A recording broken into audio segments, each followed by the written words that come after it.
Hello, I'm Laura with Digital Tutors. In this series of tutorials, we'll learn how to create a shot composite from start to finish. This course will take you through all of the things that you need to get started to create beautiful and realistic composites in After Effects. We begin with simply learning how to move around in After Effects and what the most important parts of the interface are. We then move on to bringing assets into our project panel and moving through the layer-based compositing workflow. We do everything in this shot from crash a helicopter to setting it on fire to making the whole shot look more like a movie by giving it that bluish tint. You'll also learn how to track, rotoscope, and difference mat among countless other valuable skills. Whether you're a total beginner or you know a little bit about After Effects but you want to brush up on your skills, this course is for you. And by the end of this course, you'll not only have an amazing shot to add to your portfolio, but you'll have learned some of the most valuable things you need to know if you're going to become a serious and professional compositor.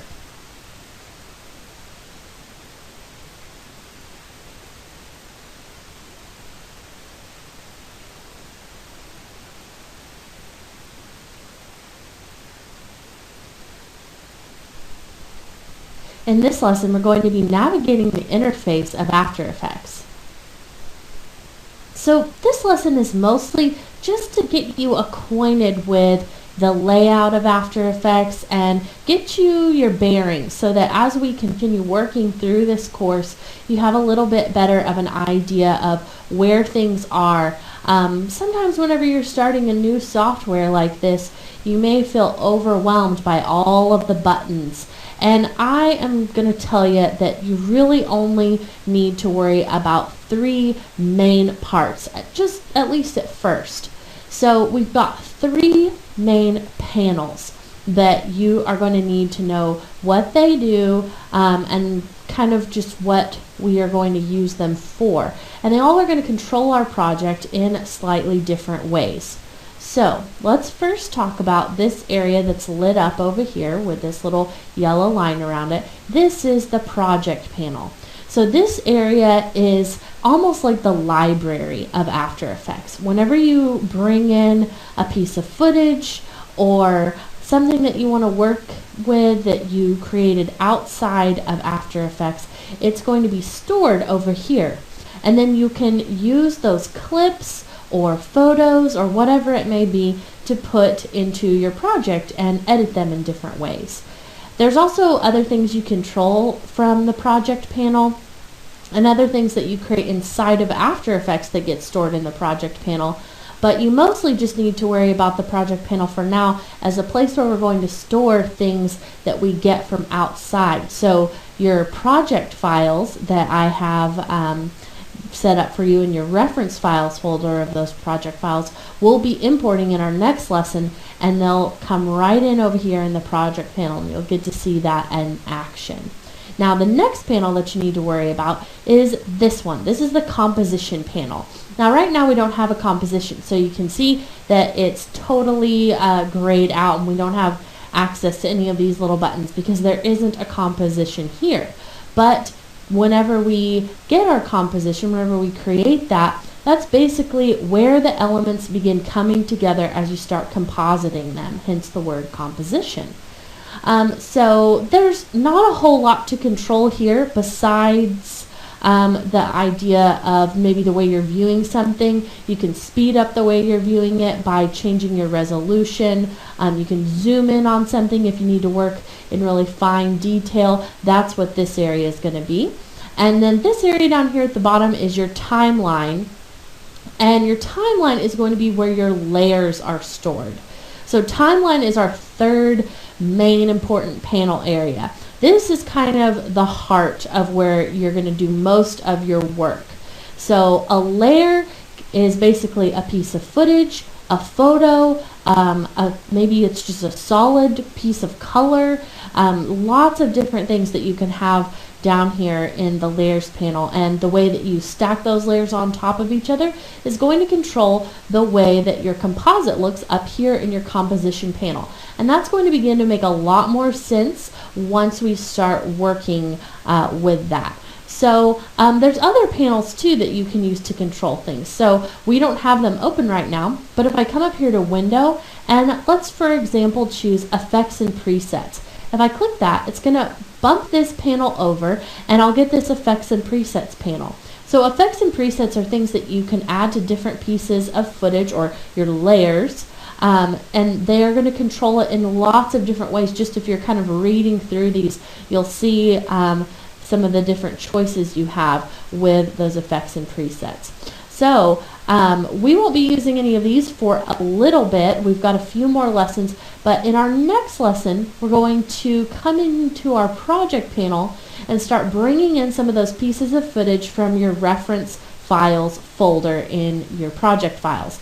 So stick around and we'll get started with that in our next lesson.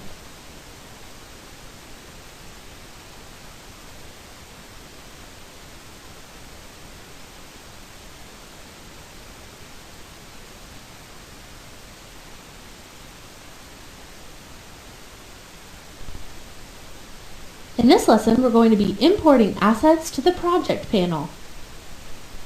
Okay, so in our last lesson, we talked about what the project panel is and kind of what it is going to contain. So let's start by bringing in some assets to the project panel.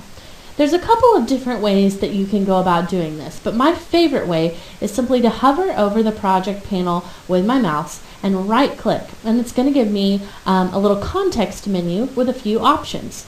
I'm going to choose Import, and for our purposes, I'm just going to choose File. That's that top option. So if you click that, it's going to navigate you into a folder structure. And for us, I'm just in your Project Files folder, and we've got our After Effects files, which is what we'll be working through if you ever fall behind and you're not following along and you want to open up something that you've seen me do, you can grab those there. That's where our 02_begin was that we were in the last lesson. And then you've got your reference files folder, which is where all of the assets are that we're going to be using to create our awesome composite. Okay, so let's get importing. The first thing that I want to import is let's do this explosion.avi. So what that is just a little video.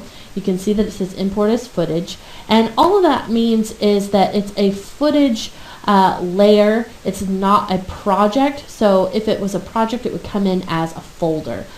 So we just want it to be a piece of footage. That's all we've got there, and we'll go ahead and import that.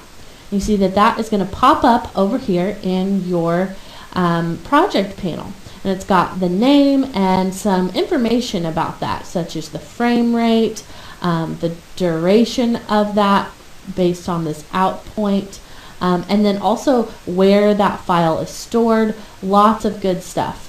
So you can also see that there is a little bit of a condensed form of that information up here next to the thumbnail, so we can see the size, frame rate again. Really helpful things for being able to work with this.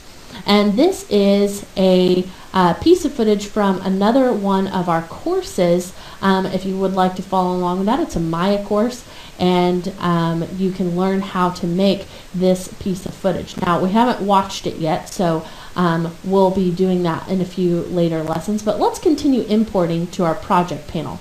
So I'm going to right click again, go to Import File, and we've got a few different images here. So all of these images I can actually import at once if I want to. So if I just shift select those, I'll be able to import all of those at the same time.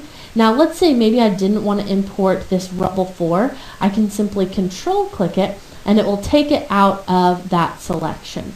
So that makes it a little bit easier for you to be able to have multiple things selected, and maybe not if you don't want something in the middle of a selection of things.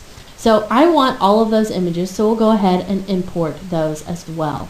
Now, let's say maybe I want to import in a different way. We'll bring in that Rubble 4 again. So if you have something in your project panel that you don't want anymore, you can simply select it and hit this little trash can icon, and it will delete it from your list. Okay, so let's say that instead of right-clicking to import, I want to drag something in, just drag it right into the project panel. Well, that's really easy to do just by opening up whatever folder those files are going to be in. So we'll go back into our reference files. We deleted Rebel 4, which I really wanted, but I wanted to show you how to drag this in. All you have to do is select it, grab it, and you want to see that little icon with the square and the plus sign beneath your cursor. And then when you release that, it's going to pop it up there, and it will automatically select it for you and show it up there in the thumbnail view. Okay?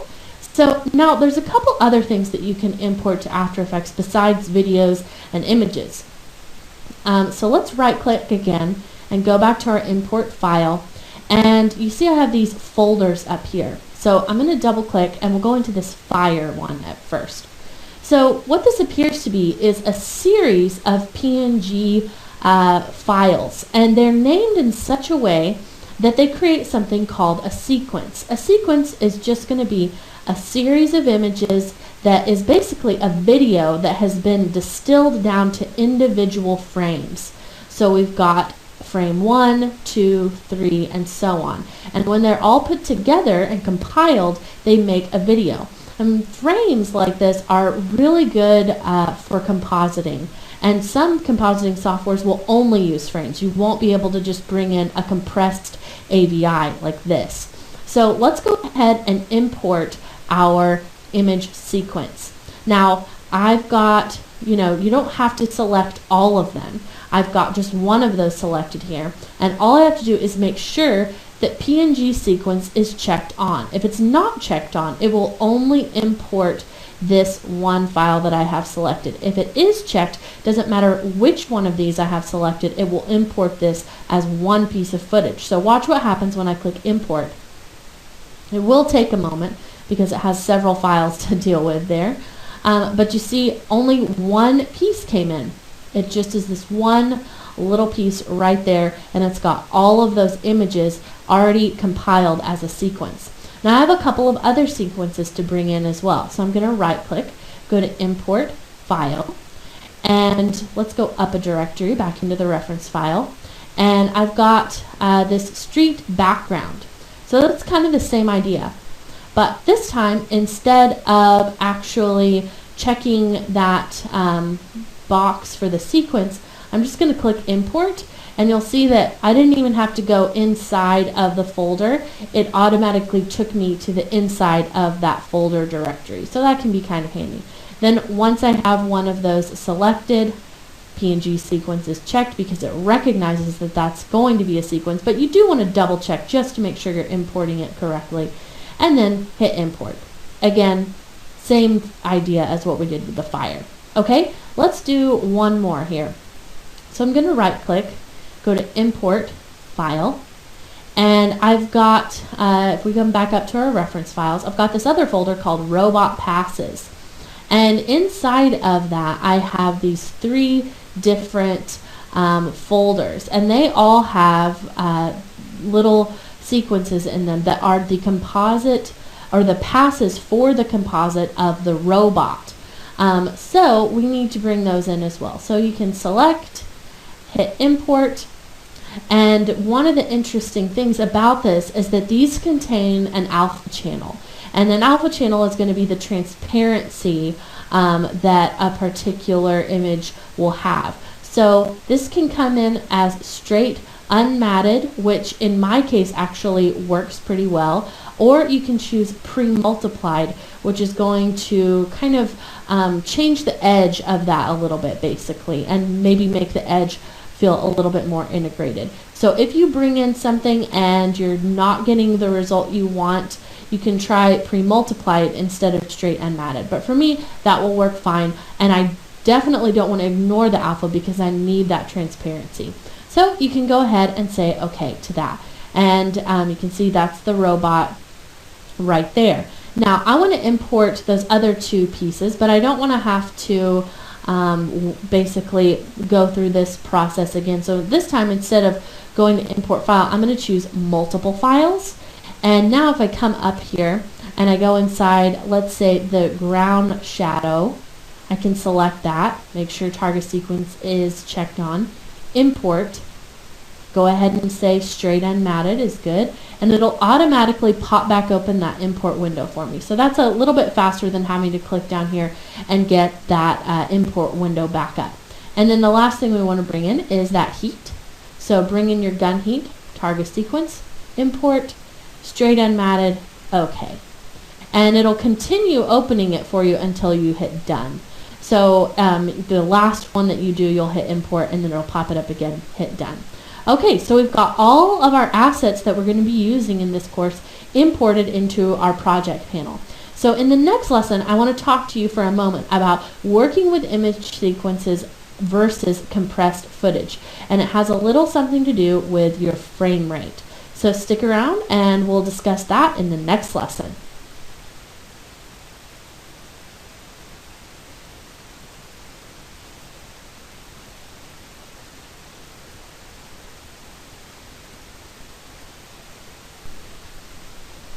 In this lesson, we'll talk about the differences in working with image sequences versus compressed footage. Okay, so we're right here in 04_begin in your project files, just where we left off from our last lesson. And let's talk for a moment about the difference between an image sequence and a compressed video. So we've got our AVI up here that we brought in, which was that explosion. And then we've got our 4 different image sequences.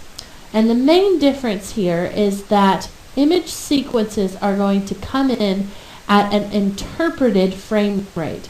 So first, we probably need to talk about what is frame rate. So frame rate means how many frames, or how many of those little pictures that we were looking at when we were importing them, are going to play back within a 1 second duration. So in 1 second, how many frames will there be? Now, After Effects defaults, if you haven't changed it in your settings or anything like that, to 30 frames per second for the interpretation of sequences. Now, this explosion that we brought in already had a 30 frame per second frame rate. So you can change that, but it is part of the inherent frame rate. Now, this frame rate is much easier to change because it's a sequence. So let's say, for instance, this robot. I can come in here, right click, go to Interpret Footage, Main, and it's going to open up this little Interpret Footage box for me. And it also is a place that if you want to change how you interpreted that alpha, you can. So you can pre-multiply it, or change anything to do with that. And then we also have our frame rate. So right now it's assuming the frame rate was 30 frames per second. But if this was created at something maybe like 24 frames per second, then I would want to come in here and change that. Now, I am going to be working with this at 30 frames per second, so I don't need to change it. But if you knew that that footage was created at a different frame rate than the way that it was coming in, you would want to change the frame rate here. And it's important that you do because, for instance, let's say you have a sequence that needs to match up with some audio. If you have audio that has a different frame rate that it was recorded at than what you interpret, it's not going to match up with the mouth moving of your person, say if it's an interview or something. So it's very important that you have the right frame rate. Now, you have a little bit of wiggle room on a project like what we're creating. If your frame rates don't match up perfectly, we're not really messing with any audio. So if something's at 29.97 frames per second and something's at 30, it's okay. You don't have to worry too much about it. It's not the best workflow. You want your frame rates to match up, but if they're not, it won't be the end of the world because you can change things to make it look better. We had so much blurring eventually as we continue through our composite. So just make sure that something isn't way too fast because of its frame rate or way too slow. If your frame rate comes in and you change it to something like 8 frames per second, it's going to look really choppy and almost have kind of a stop motion sort of look to it. Whereas if you make the frame rate really high, it's going to look like it's happening a lot faster because those frames are being basically compressed into a 1 second time span, whereas maybe it was supposed to be longer than that. So some cameras nowadays will record lots and lots of frames per second, and so then you can work with those types of images and have those super slow motion videos, or if you play them back at real time, the more frames you have, just the more real it can look. So having all of those frames really helps, and it just kind of depends on the look that you're going for. For us, 30 frames per second is very convincing and looks realistic, so I'm going to stick with that. We'll go ahead and say OK.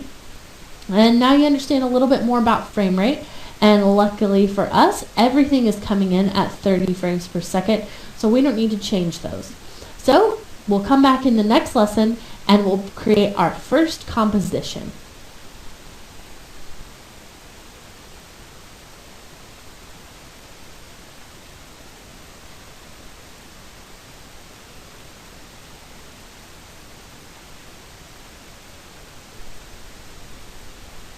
In this lesson, we're going to learn how to create a composition. Okay, so creating a composition is really where you're going to start doing most of your work. So I want to show you 2 different ways to do it, and sometimes you're going to use one way, sometimes you're going to use another way, so you need to know both. If you come up here to the top where you see this composition button, you can click that and choose that top option that says New Composition. So choose that, and it's going to pop that open for you. And you can start to change the name of this, and you're going to have a few different settings here. So the default is actually really nice. I like this default the best. In the past, it's defaulted to other things that maybe were less standard. In America, the standard is 29.97 frames per second, and if you want HD, 1920 by 1080 is the largest size for HD. Now you also have HD at 1280 by 720, which isn't quite as high definition, but it is the right aspect ratio as far as that 16:9 aspect ratio. So for us, we would probably change this to 1280 by 720, which is actually the size of the video you're watching right now. This video is 1280 by 720. So that'll give you a good idea of the size that your final video will be output to. So if you know it's going to be on something that really needs a lot of quality, you would want to work at a higher width and height at that 1920 by 1080, because that is really going to make it look a little more crisp if it's made to be larger. However, for us, using 1280 by 720 works really great, and it also makes it easy for you to see when we come over here in the composition panel. 50% of that fits really nicely in that area of the lesson you're watching. So that's part of the reason why we're doing it at this size. Now, you want to make sure that you're working with square pixels, which also defines that 16:9 aspect ratio, which is really important to know that that's the aspect ratio you're using. If you don't have that set up, then you're going to run into some problems. Even if you have the right size, if you're using some other type of choice here, once you render, your video might look squished. Okay, so one of the other issues, if we know that we're working with all of these pieces of footage at 30 frames per second and our frame rate is at 29.97, we should probably change that frame rate to 30 frames per second, okay?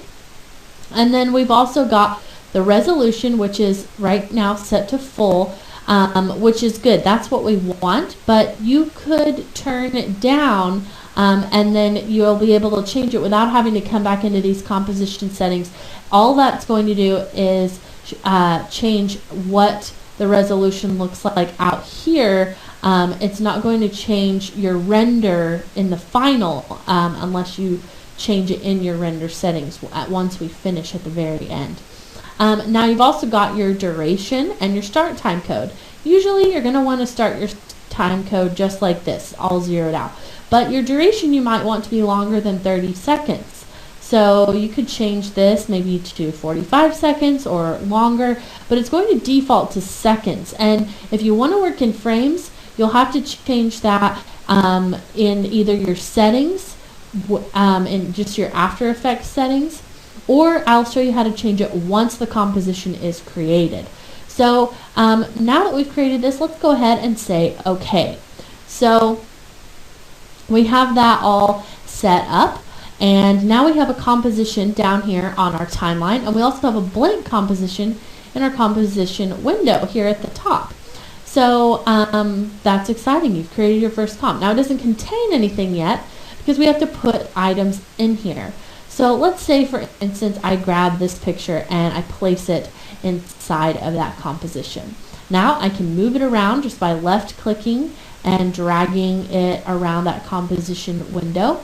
And this is just an image. Now I would like to have a piece of footage inside of a comp. Sometimes you're going to want images, or maybe you're doing a motion graphics piece and you're just totally starting from scratch. You would want to create a composition in the way we have just done. But if you're working with footage, you can actually use the settings that your footage has over here. You see that we've got our frame rate, the duration with that out point already set up there, and then we've also got the size. So this street background piece of footage is 1280 by 720, and it's 30 frames per second. And we can use those settings to define the settings of a composition by using the piece of footage to create that composition. So the way that you would do that is simply take your piece of footage. So I've got that piece of footage, left click, and I'm going to drag that down onto this little button right here, which is the Create a New Composition button. And what that's going to do is automatically put that piece of footage into a composition for me. So now I have two compositions. I have this composition that I just created that has the piece of footage in it that basically gave it its settings, and then we have the composition we made initially that we had to define all of the settings for, and then we had to add an image to that composition.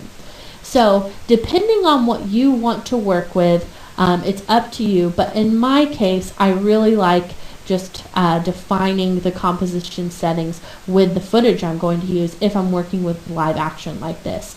And we can come up to our composition settings when we have that composition pulled up here, and that's what it's going to show us. So we've got 1280 by 720, just like we set up before. We've got that frame rate, and we've got a duration of 2 seconds and 10 frames. So that makes it a lot easier than having to go in and find the exact endpoint of the piece of footage you're using and changing that to match it. It just does it all for you. Now, one thing I would like to change in my composition settings is my composition name. The composition name was derived from the name of that piece of footage or that layer. So let's go ahead and change it. I'm going to highlight that, and we'll just call this main robot composition.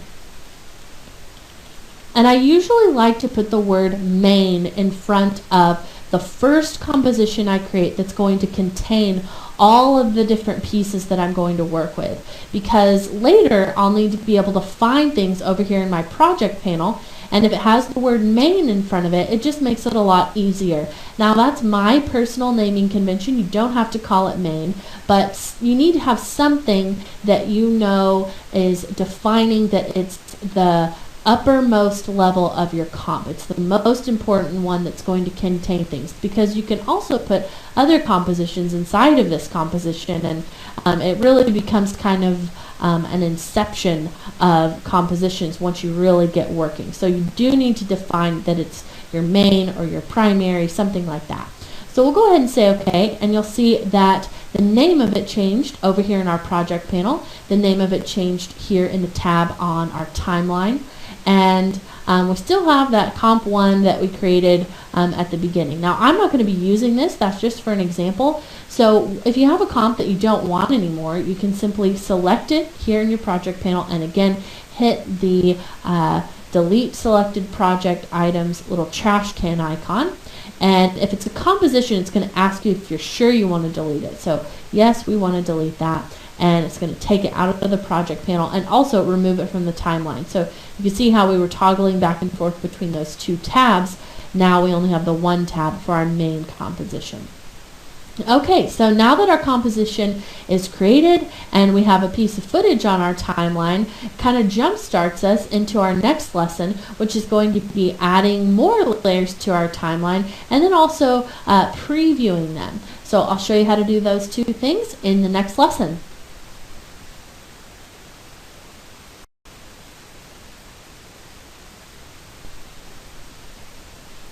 In this lesson, we're going to learn how to add a layer to the timeline and begin previewing it.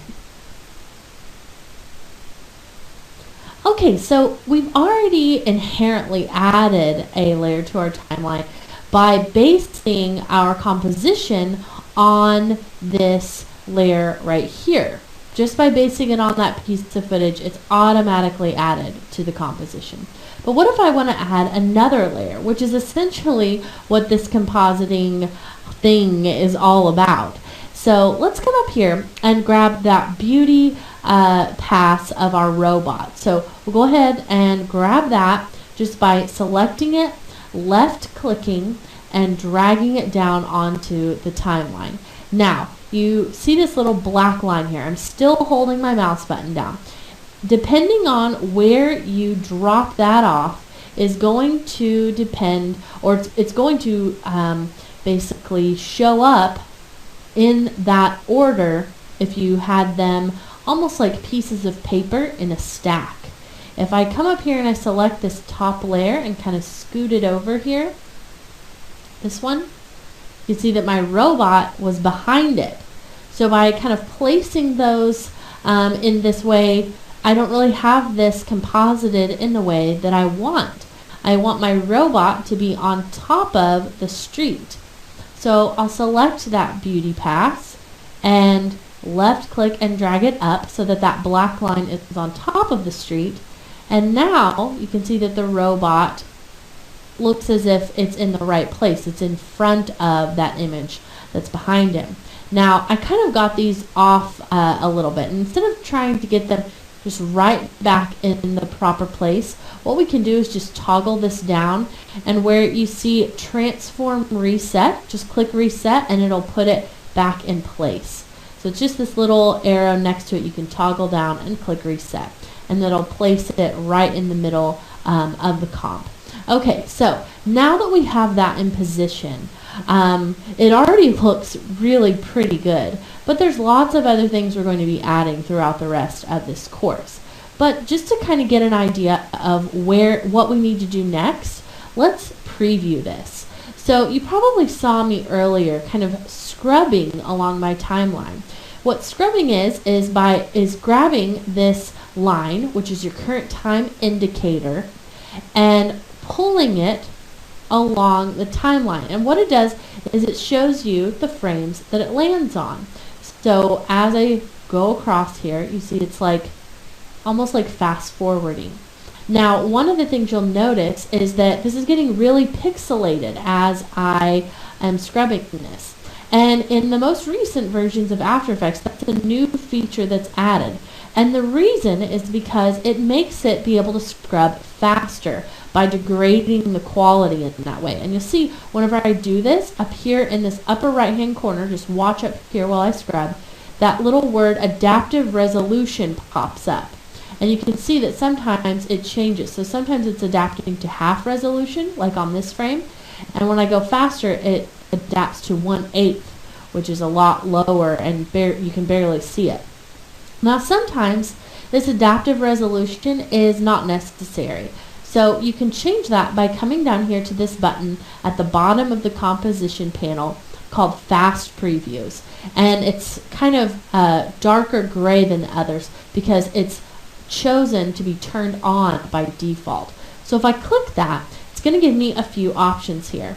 So off is what would make that the same color as the other buttons, and it's also what would make final or that adaptive resolution not have any effect on my image. So now I can scrub, and you see that we don't get any of that pixelization. However, you might experience a little bit of stuttering, maybe where it skips in some places, because it's just such a robust file. It has so much information in it. It's hard for After Effects to process it as quickly as you can scrub. Now, you'll notice something has been happening as I've been scrubbing. This green line has been created. And what that is basically After Effects caching those frames. So what does that mean?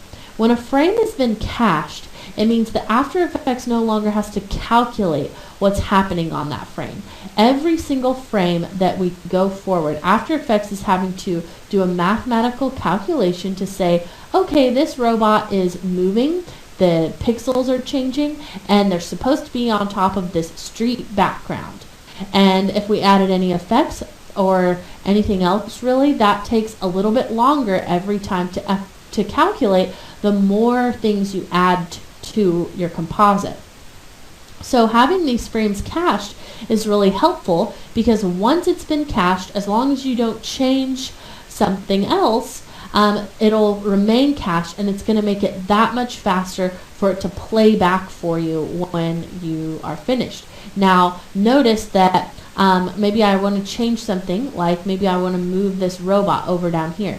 You'll see immediately I lost all of my cached frames except for the frame where my current time indicator was on, because that one is where the current time indicator is. That's what it's showing here, so it's automatically going to cache that for me. So that is one way that the cache gets cleared, just by making a small change. Now if I come back over here and I reset that, you see I have those cached frames back. Now sometimes if it's just a kind of a small change like that, where you move something, you undo it, if you had all your frames cached before, they will come back. Now if it's a massive change and you change several things and you undo it, you might not get the cache back.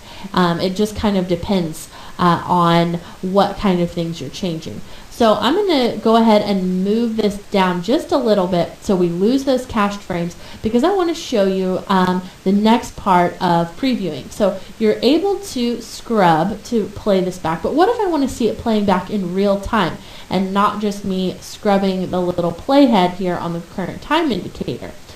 What I can do is open up my RAM preview panel. So it's similar to opening up that Effects and Presets panel. We'll just come up here to Window, and you're going to choose this preview right here, preview panel. And it's I called it the RAM preview panel because it uses the RAM of your computer to preview this for you.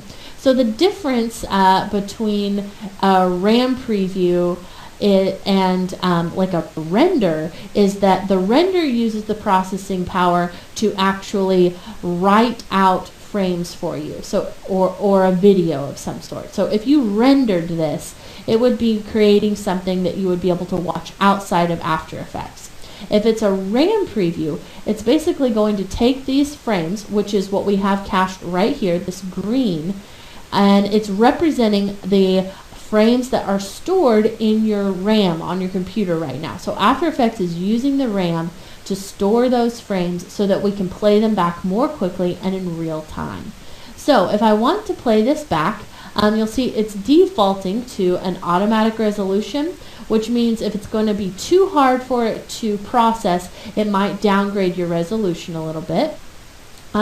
Your frame rate is at 30, which, because it's in parentheses, means that that is also like a variable kind of thing, like it's guessing because the comp is set to 30, but you can go in and tell it, I absolutely want it to be 30, and it won't be in those parentheses anymore. We'll skip this little skip function for now because it doesn't mean anything to you yet. And then your RAM preview options we won't mess with yet either. Let's talk about these buttons here at the top. In fact, I'm only going to talk about these two for now. So this one is the loop option. So that means whenever it starts playing back, do you want it to loop? That's what this is set to right now. It's kind of a little circle. Do you want it to ping pong, which means it would play to the end, then come back and forth. So it'll play backwards for you. This means it's just going to play once from the start to the finish, and then it'll be over. I prefer this loop option because I can watch it from start to finish over and over and start to kind of see, okay, I like the timing of that, or something of that nature. So once I have that set the way I want, which the loop is the default, I can click this button, which is the RAM preview button. So if you click this, what it's going to do is quickly cache the frames, sometimes not so quickly if it's a pretty complex thing that you're doing, and then it'll begin playing back based on that playback option if you looped it or ping-ponged it. I'll show you what the ping-pong looks like. We come up here and we change that, and I hit play. You'll see it's going to play forward, and we play backward.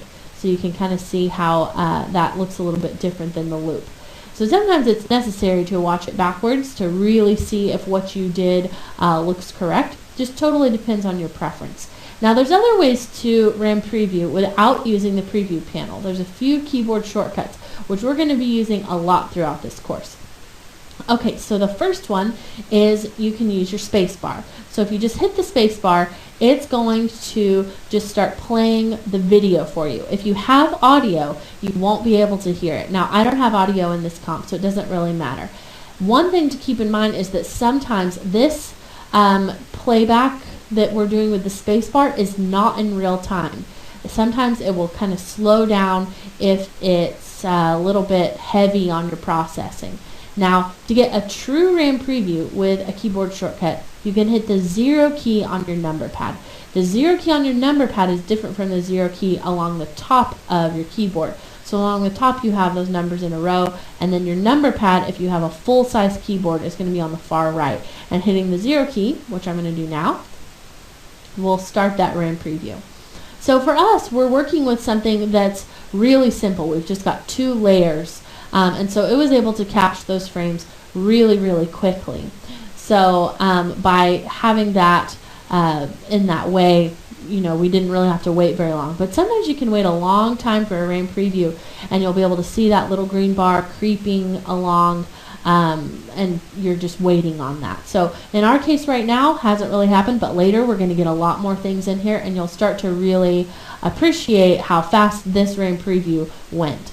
So now that we know how to preview our images and scrub them, we are maybe starting to notice a couple of things here.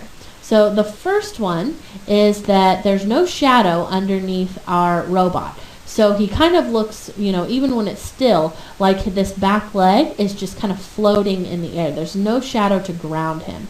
So in the next lesson, we'll be compositing our passes together. So we've got a couple of passes, one for the shadow and one for this little heat gun up here that we'll be adding.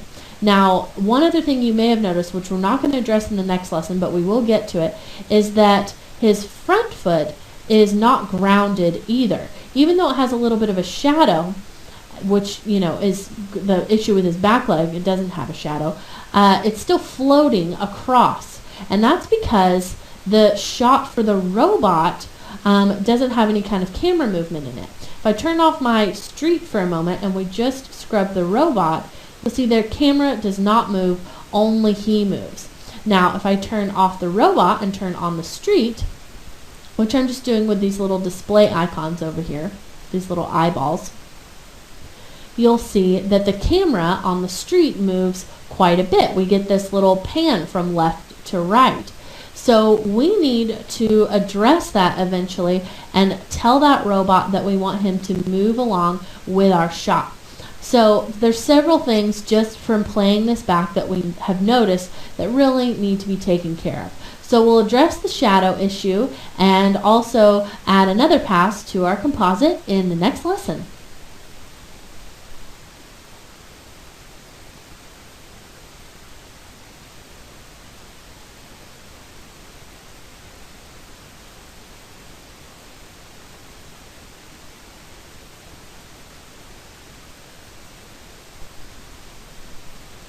In this lesson, we're going to learn about pass compositing. Okay, so we already talked just a little bit about pass compositing in the last lesson because we basically were placing one layer on top of the other. But pass compositing can be a little bit different. Now we're doing a pretty easy composite, but you'll later find that as you work with 3D things that have come out of maybe Maya or some other 3D software, you'll have to really get a little more creative with the way you composite your passes together, which we have more advanced courses on that type of compositing in our library. But for now, let's just focus on getting these passes in the right stacking order. So I'm going to come over here, and this ground asset that you see right here is the shadow that we have for our robot. So I'm going to grab that and place it on my timeline. So if I place it there, just at the top of the stacking order, you'll notice that it's not really in the right place. We need this to be in between our robot and our street. So I'm going to grab it and just left click and hold and drag it in between those two layers. So now I have a shadow that is beneath my robot and on top of the street. Now we still have the issue that the shadow floats along with the robot himself, but because that isn't, grounded like we talked about at the end of the last lesson, but it is in the right place underneath him. Now let's add our other pass. That's going to be this gun heat. And if I grab that and place it at the top of my stacking order, you'll notice that's actually in the right place.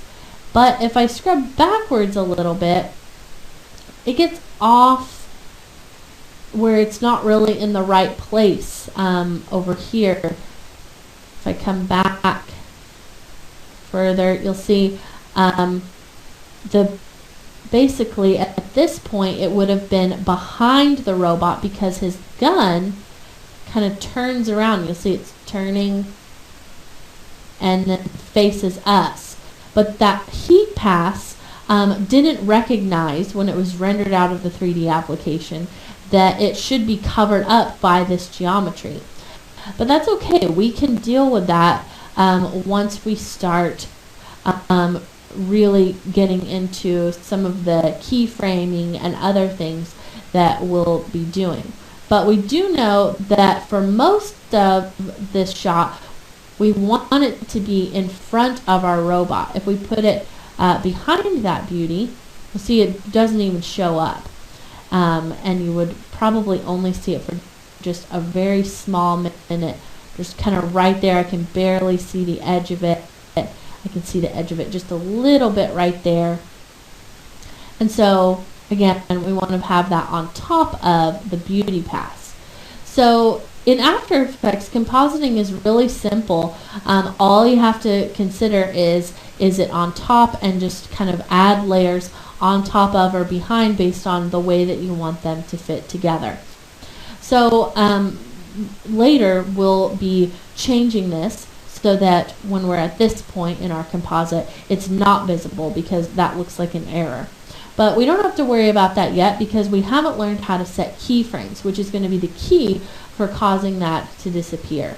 So stick around, and in the next lesson we'll be setting keyframes and adding effects.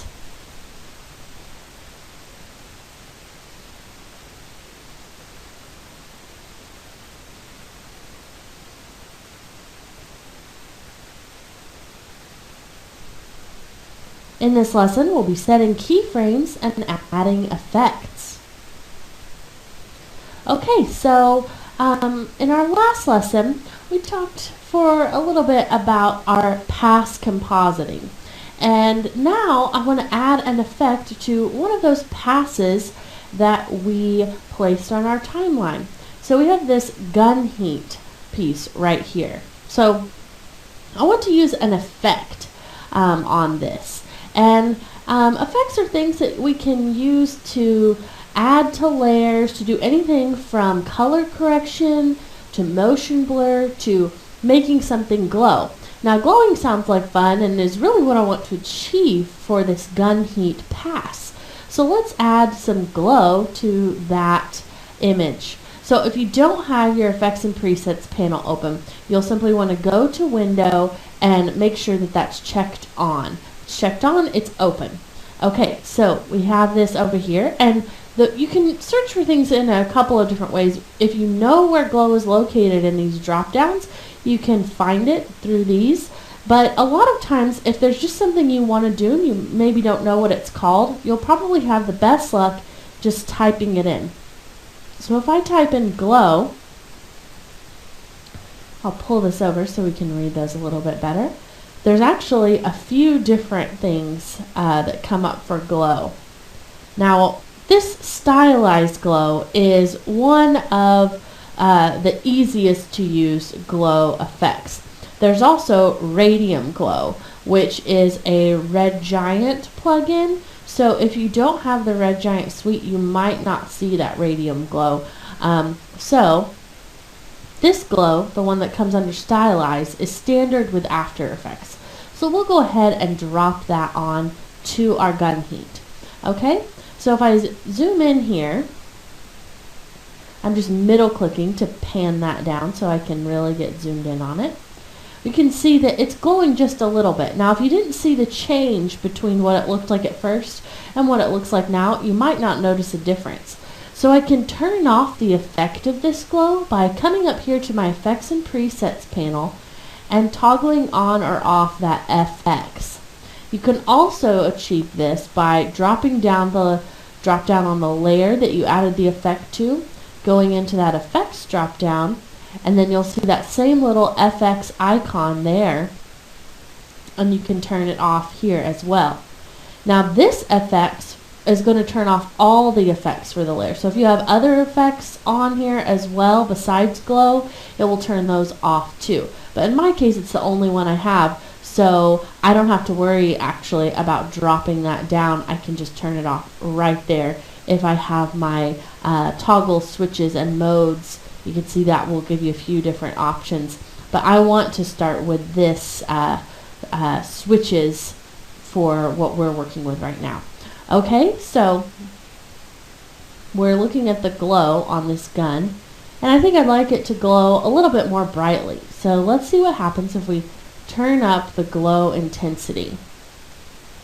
Really, it's hard to see very much more of the intensity without turning up the radius or possibly turning it down, because if you turn it up too high, it becomes so diffused that you see it's not even really visible anymore.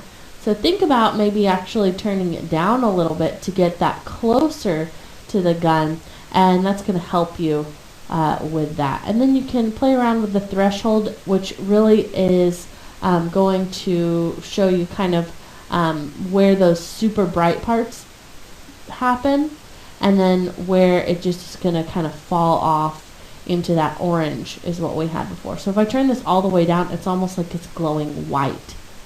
So I like it to kind of be in between the orange and yellow colors that we get, just kind of like right there. So it really appears to have some extra heat. Okay, so you can, change those effects, but it's hard to really get this to glow brightly without simply adding another instance of the glow effect, which you can do. You can have multiple of the same effect on one layer. So I could just grab that effect and place it on the gun heat layer again, or I could grab it and place it over here in the effects and controls. You see instantly that got much, much brighter, and I didn't even have to change any of those effects. Now, you can also change the order. Sometimes it will change the way that it looks, and sometimes it won't, but in this case, it happens to matter what that order of operations is. So whichever glow comes first is going to affect the way that this looks. So you can maybe play around with those. I think I like this one actually a little bit better, so we'll stick with that. Okay, so now that we have that glow effect applied, let's add some keyframes to it. Now the reason I want to add keyframes to it is because, as we talked about in our last lesson, this heat pass is visible when it shouldn't be. It's in front of the robot and it doesn't really look right. So let's scrub to a point where we know that we want to be able to see that heat pass. So right there is the first frame where we would ever want to be able to see it. So I want to set a keyframe for either the glow or even for the heat pass itself. So let's go ahead and set a keyframe just for the overall visibility of the heat pass. So we'll come in here and we'll just toggle back up the effects. We won't need to mess with those now. And we'll come into our transform options. Now, every single layer that you're ever going to place on your timeline is going to have some inherent properties, which are these 5 right here: anchor point, position, scale, rotation, and opacity. We've already played around a little bit with the position, which is going to change simply by clicking and moving something around. You can see as I move this, we get those sizes changing here. Those coordinates are changing their numbers. Now, if I want to get these back into place but I don't want to reset them, I can simply know that 640 and 360 are the starting positions for an image that's 1280 by 720 because it's measured 1280 this way, so 640 is half of that, and 360 is the half of the height. So that's how we get the very center point. That's what the coordinate of that center point is. And just for your information, After Effects measures this from right here. So that's the 0, 0 point right up here in the left-hand corner. So let's go ahead and type in 640 and 360 to manually reset that and get that back into position. And I don't want to mess with the position. I want to mess with the opacity. So you see how when I begin dragging this yellow property, it's going to change. So there's some properties that you can change by moving them around up here in your composition panel. And there's some properties that you're going to change in your effects and controls if it's an effect. And there's some properties that you can only change here in this panel right here, which actually is only the opacity. You can change all of these other properties from out here in your composition panel, but you don't really have a way to control the opacity out here. So we'll just simply come down here to these yellow buttons and play around with this value. So we decided this is the first possible frame where we would want this heat pass to be visible. So what I'm going to do is turn it down to 0 so that it's not visible on this frame. And we'll set a keyframe. So to set a keyframe, all I have to do is click the stopwatch. And that will set my first keyframe, marking this frame to have 0% opacity. Then let's move forward. And let's say right in here around 25, we'll have this be completely visible. So what I want to do is turn that opacity value back up to 100. And what happens now is a keyframe is automatically set once that value changes from 0 and I'm on a different frame in time. So because I went forward, it created an animation with these 2 keyframes. So if I drag this back and forward, you can see how that heat pass almost looks like it's heating up. So it becomes visible as we scrub that. Great. So that's working really nicely. And you've just set your first keyframes. So we have keyed our opacity property, and we also have added 2 effects onto this layer. So in our next lesson, what I want to do is start getting a little bit more organized here in our timeline. Now right now it's not too out of control, but later on we're going to have a lot of things to deal with. And I want to show you how to create pre-compositions. And we'll talk about what those are and how to make them and how they can help your workflow in the next lesson.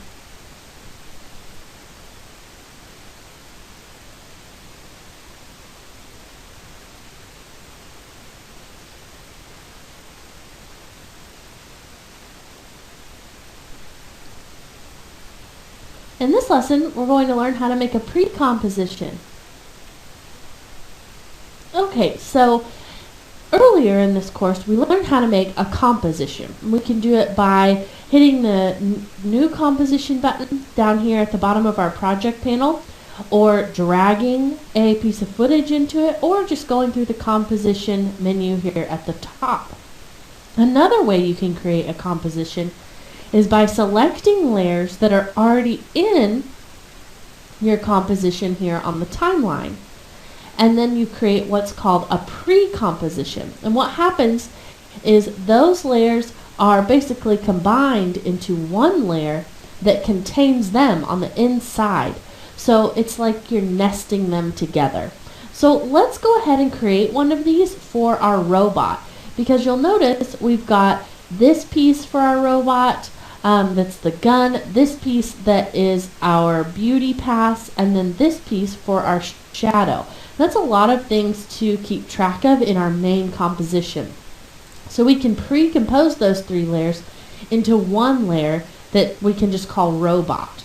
So to do it, you want to shift select the layers that you want to compile into that pre-composite. And then I like to use the keyboard shortcut Control, holding Control, Shift, holding Shift, and then hit C, and it will pop up the pre-compose dialog here.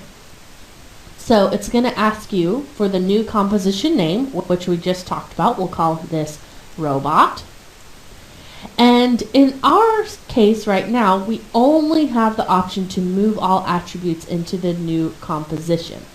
So we'll go ahead and say OK. And you'll notice what happened, that now instead of 3 layers on our timeline, we have 1 layer.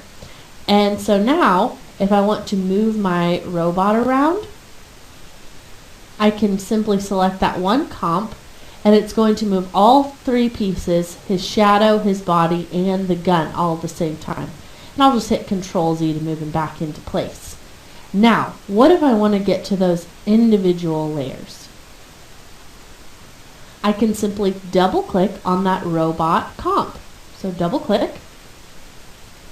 And now you see it opened that comp up as another composition here in the timeline, and I've got all 3 of my passes. Now right now it doesn't really look like I've got my shadow pass because our background is defaulting to black. So there's one thing you can do to counteract this. If you have a transparent background, you don't have anything behind him, you can come down here to this little switch at the bottom of the composition panel, and it says toggle transparency grid. And if you just click that, you'll get that telltale Adobe checkerboard background that you recognize for transparency. And I'm just middle clicking to pan him around, and you can see his shadow is very visible there on the ground beneath him. It just was being not visible by having that black background. So I actually like to work with this transparent background on layers like this. It helps to be able to know, okay, I'm working with a background that's transparent. I don't have to worry about that blocking out something that I want to be transparent in my main composition, which I can quickly go back to by selecting the main robot composition right there. And this is where my 2 composited layers come together, one being composition and one being a sequence of frames. Now, one other thing that happened when we created that pre-comp was that it was added up here in our project panel. So now we can access that composition almost as if it was a piece of footage at any time. So if we wanted to have another robot, we could simply grab that from the project panel and drop it on. Then we would have two robots, which I don't really want that.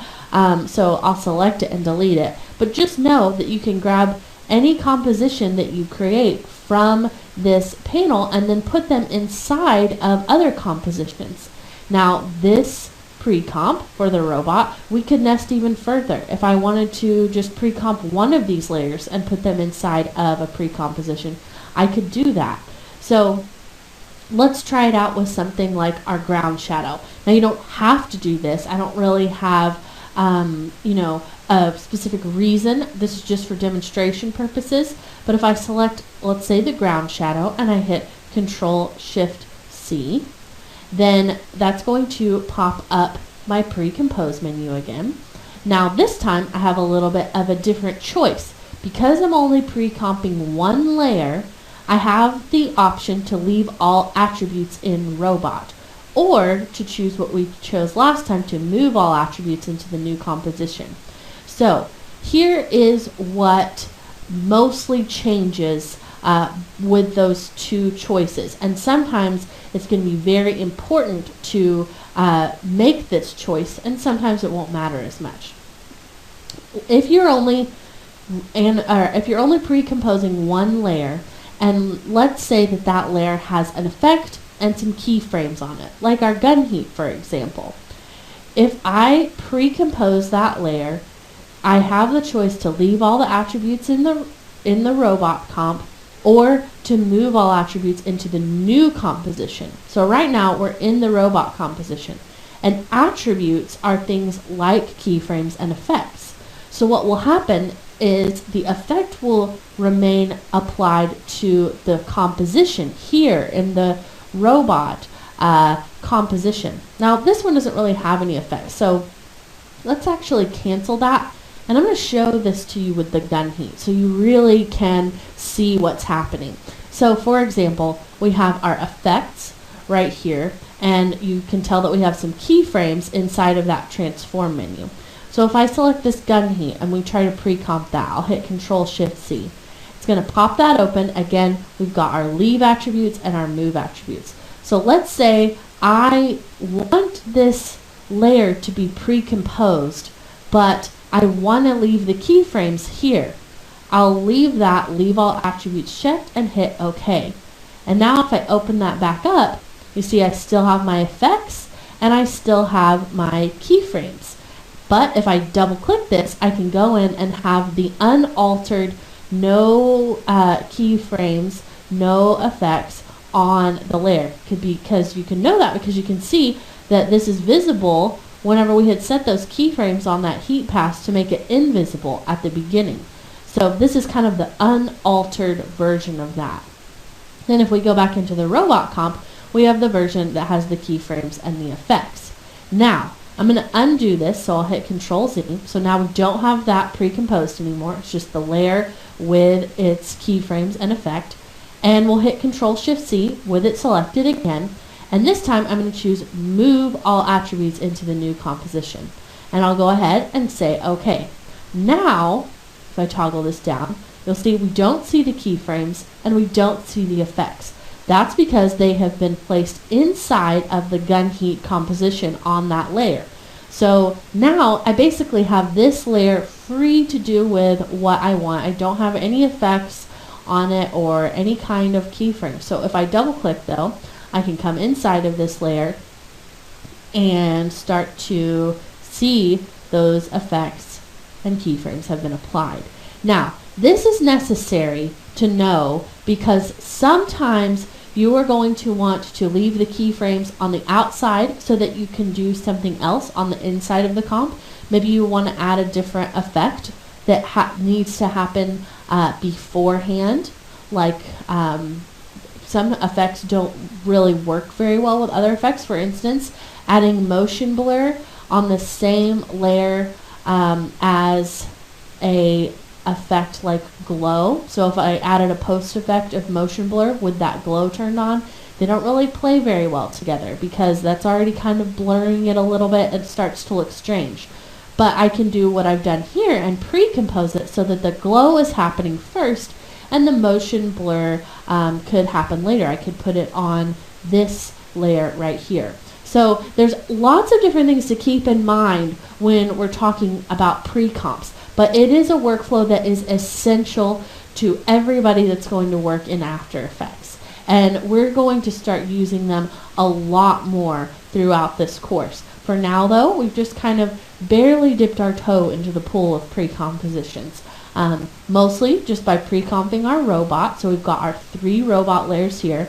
And then we created another pre-composition inside of the robot pre-comp for the gun heat, and we went over what the difference between leaving your attributes in that original composition or moving them into the new pre-composition, what those differences are.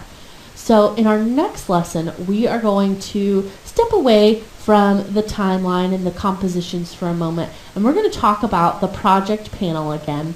And you'll notice that it is starting to get pretty busy over here. We've got a lot of different things going on, and it might be hard to keep track of them. So there's a really easy way to organize it that's just right here inside of After Effects that is a good habit for any compositor or really anybody using After Effects to get into. So we'll talk about how to organize that and work more efficiently in the next lesson. In this lesson, we'll be organizing the project panel. Okay, so in the last lesson we talked about how this project panel is getting a little bit overwhelming. So let's start to create a way that we can organize it. If you have some empty area down at the bottom of your project panel, that's going to be the easiest place for you to click. So if you give yourself some extra room down here, then that'll be just easier to work with. But if you can't get that, you don't have that kind of real estate, you can also click right over here in this empty area to the left of the name. So it's going to not allow you to get the same context menu if you left click when you're on top of some of these pieces of footage, but you'll see I get a different option whenever I'm in the empty area, and I'm just right clicking to have that pop up. So right clicking in the empty area will get you new composition, new folder, and a few other things, just like we did when we were importing. So new folder is what I want. I'll click that, and it's going to drop in a folder for me that I can edit the name of. And for this one, I'm going to call this photos, because we've got quite a few photos. So photos would be all of these JPEGs that you see here. So I'm going to shift select those and left click and drag them into that folder of photos that we created. Okay, and then I can just toggle that up and we get a much smaller area to deal with here. Okay, the next kind of category I want to create is video clips. So I'll right click in the empty area again, get a new folder, and we'll call this one video clips. And video clips would be a sequence or this AVI. So either one is going to be a video clip, really. So if you wanted to, you could have one for compressed video and one for sequences if you were working with more. But for me, I only have one compressed video, so I'm just going to throw it in there with all the sequences. So I'm going to shift select those at the top and then control click that one at the bottom to add to my selection, because that also is a sequence. And then I'll just left click and drag into the video clips folder, organizing those perfectly. And then we can toggle back up the video clips folder. And then we've got one more file type here, which are our compositions. And we'll create a folder for those as well by right clicking, new folder, call this compositions. And some people just call them comps too. It's kind of a little faster way to refer to them. And I just control clicked those, and I'll left click and drag into the compositions folder. So now I've only got 3 folders to deal with, and if I know I'm looking for a composition, I know right where to go. And it also just looks a lot better now with those toggled down, because otherwise they are organized foremost by their name alphabetically, just by the default setup of the project panel. And so not having them in folders makes, you know, this robot maybe go down at the bottom because it's an R, and that's going to come later in the alphabet than some of these other pieces. So they weren't organized in any kind of order before. So this just looks a lot better, a lot easier to work with. And it just looks prettier too, because all of those little icons denoting if it's a composition, a JPEG, or a sequence are all grouped now. Okay, so now our project panel has been organized. It's going to be a lot easier to work with, a lot easier to find what we're looking for once we start really getting this composite moving. So Our next lesson is going to pick up the pace a little bit. We're going to do something harder than what we've done so far. And what it is, if I come back out to my main robot composition, you'll notice a few lessons ago we talked about how when I scrub or play this back, the robot does not appear to be grounded. And we've already added his shadow, so that wasn't really the issue. It helped, but he still is not moving because his camera wasn't moved when he was rendered, while the camera of our background plate is moving from left to right. So it creates this strange kind of floating look where the ground is moving underneath his feet. So we need to fix that, and we're going to do it with a method called tracking.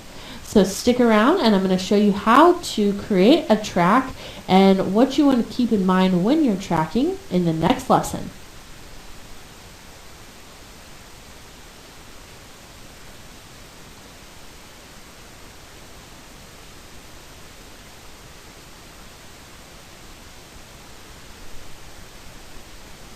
In this lesson, we're going to be tracking to cause our robot to stick to the ground. Okay, so in the last lesson we talked about how our robot's sort of floating over the surface of the street, and tracking is the method that we're going to use to get him to stick there.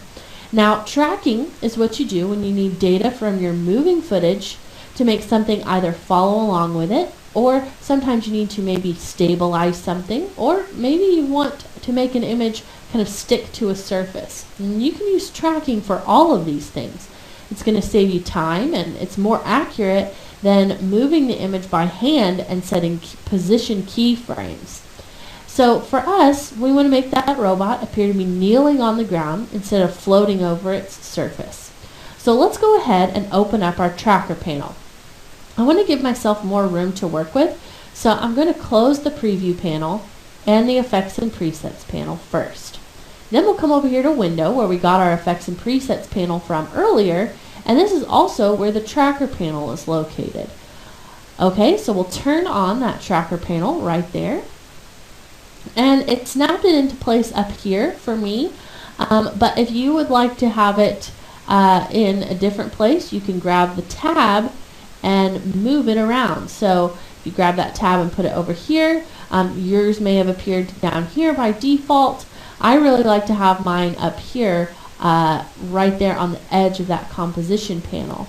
So it just makes it a little bit easier for me to work with. That's why we got rid of that effects and presets panel.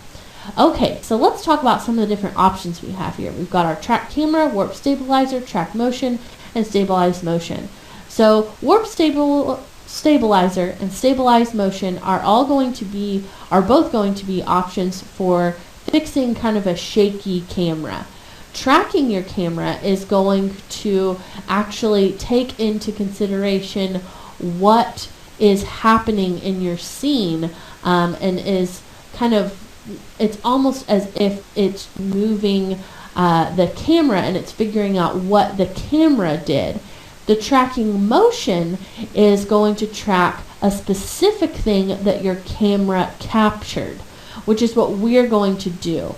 Tracking your camera does allow for you to create something called a 3D camera. It's almost like match moving whenever you have a tracked camera. But I tried tracking the camera in this shot, and because it's just such a subtle pan from left to right, it really doesn't get enough information here in the foreground to be useful to us. So we're going to track our motion instead. This is going to give us the most accurate look of our shot in the end. So I'm going to turn off the visibility of our robot for a moment and just kind of remember where he's at here on the ground. So we'll come over here and toggle off the little eyeball for his visibility. And let's take a look at what's here on the ground by his front foot. That's the area where we're really noticing that he's floating, is that front foot. So that is the area where I want to track. I want to plant that front foot on the ground and tell him to follow along with one of maybe these little options here. So if I want to track these as they move in my footage, I'll choose that track motion option. So I'm going to scrub to the very beginning of my clip and we'll click track motion. And what that's going to do is a couple of things. Because I had my robot selected still, it actually put a tracker on him. So that's something that you really want to watch out for. You want to make sure you have the right layer selected. So I actually don't, in fact, want to have the motion tracker on the robot layer. So I'll select that tracker 1 from that and delete that, and it's going to take the motion tracking off of the robot. Now make sure that you have the street selected and then click track motion. And now what you'll notice happens is we have that little tracker on that street background. So this is what we want to do. Now another interesting thing to pay attention to is that it opened this up as a separate tab in my composition view panel. So this panel also acts as a way to view individual layers and things like tracking or other things like if you want to use the brush tool, kind of random stuff like that have to happen in the layer panel. You can't do it in the composition panel. It's basically isolating that one layer so that you can get your track done. So actually, even if I would have had the robot image turned on, you can't see him because we're not looking at the composition, we're looking at the layer. Okay? So having him turned off though allowed us to view those spots that we were talking about before we added that track motion. So what I want to do now is start to edit these little areas here to get them to track onto, let's say, this little black piece of dirt on the ground. So let's talk about what these are and how to move these around. I've got this area out here, and I've got this piece right here, and then you can see I've got this little piece right here. So what do all of these do? You can see that I can kind of move them individually, or I can move them kind of one piece at a time. So let's talk about what they're called and the way that they work.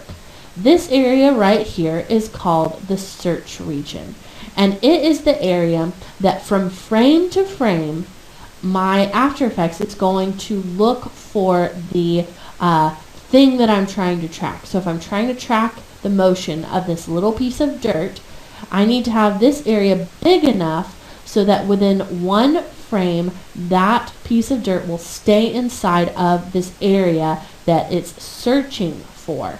Now, because I can grab those corners and make it a little bit bigger, I can, maybe make it longer if I know that my track is moving more in the x-axis horizontally than in the y-axis, which is vertically.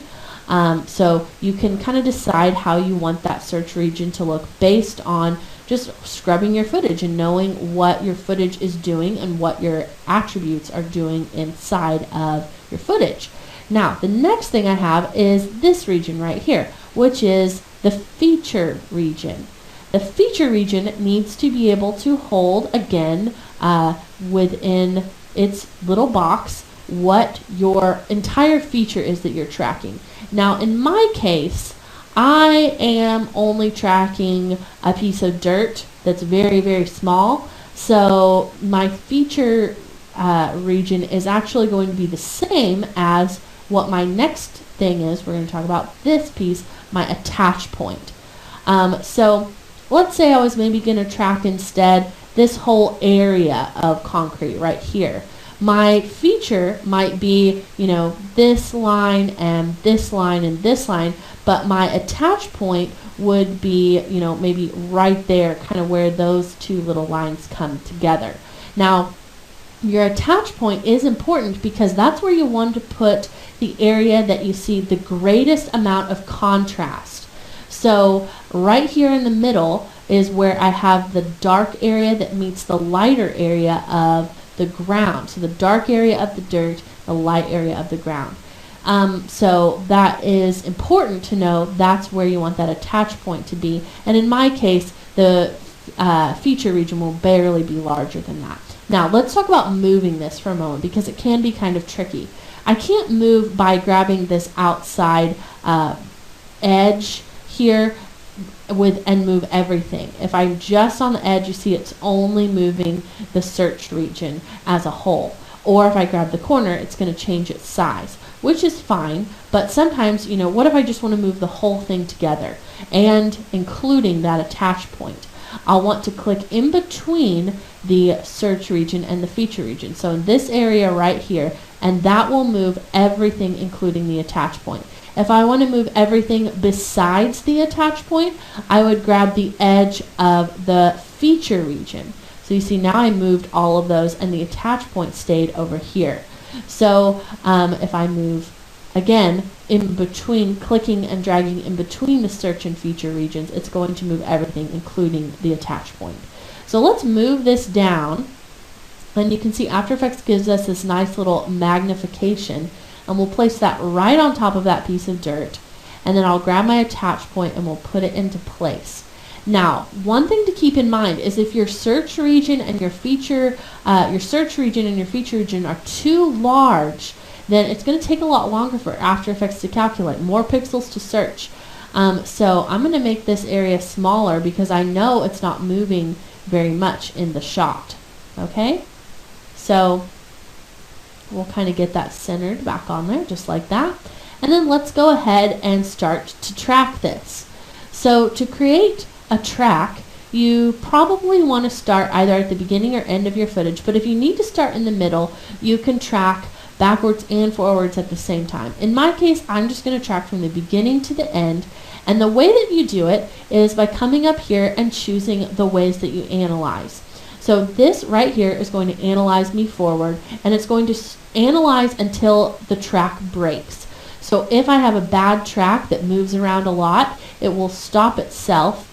And then if I have this analyze one frame forward, it's going to allow you to have a little bit more control by just kind of doing it by hand, only analyzing one frame at a time if you anticipate that it's a track that's going to be hard. In my case, it's a really easy track, so I'm just going to click Analyze Forward, and you'll see that it really, really easily analyzed those frames and moved along with my road and my piece of dirt. Now, you do notice that it kind of bumps up and down a little bit in a few places.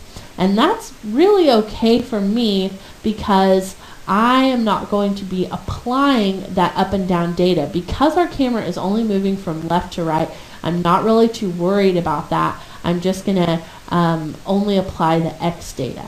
Now, how do we apply the data? That's going to be the next lesson, and I'll show you how we get this data that we just tracked applied to something. And then we're also going to talk about parenting, because that's a good part of the tracking workflow, and we'll talk about what that is, how to do it, and why it's beneficial in the next lesson.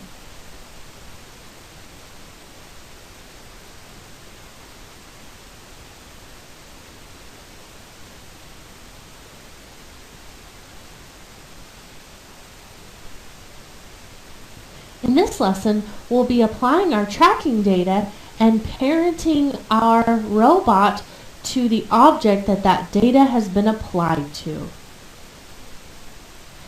Now, a lot of times you may see people, when they're applying their tracking data, applying it directly to the piece that they want to move along with it. So I could apply this data to my robot, and it would work, but I find that a little bit better workflow is to actually apply the data to a null object, because then you're going to get this offset that you don't have to correct by changing that data in any way. So it's a little bit less of a destructive workflow for what I'm about to show you. So you may see people do this in another way. It's really whatever you're comfortable with. I just prefer the method that we're going to do now.